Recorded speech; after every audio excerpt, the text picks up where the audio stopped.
بسم الله والصلاة والسلام على رسول الله. أهلا وسهلا بكم أصحابي ومتابعيني في كل مكان. أول مباراة في الدوري لنادينا نادي الزمالك، أكبر قلعة رياضية في مصر. نادي الزمالك بشكل جديد، بلعيبة جديدة، بمدير فني جديد، بتغيير شامل في نادي الزمالك. نادي الزمالك نزل أرض الملعب، اللعيبة واقعة بدنيا، لسه في لعيبة ما انسجمتش مع بعض، بس أتمنى من كل عشاق نادي الزمالك، الناس اللي بتطلع تتكلم في السوشيال ميديا تقول لك اللعيب دوت مش عارف ايه، واللعيب دوت لسه ما جاش، واللعيب ده المفروض ما يلعبش، واللعيب ده مش عارف ايه، في مدير فني يحكم عن الموضوع دوت. اهم حاجه لينا ان احنا نفضل نشجع نادي الزمالك لغايه اخر ثانيه، ونقف ورا نادي الزمالك، لان نادي الزمالك داخل في حرب.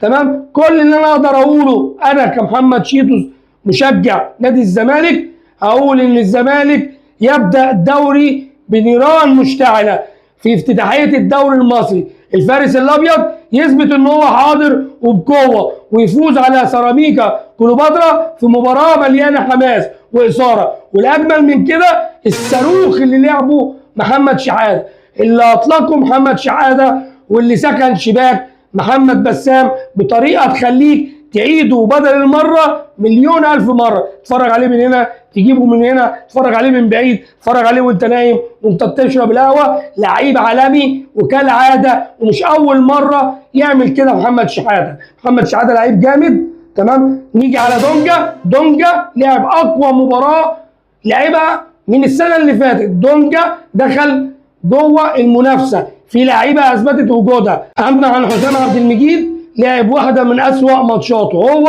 وعبد الله السعيد، واعين بدنيا. اما عن اللعيبه الجديده، عبد الحميد معالي لعب واثبت وجوده، بس لسه عنده الاحسن وجاي. ادم كايد لعب وقت صغير، بس برضه اثبت وجوده باسيست جامد لناصر ماهر يحرز منه الهدف الاول.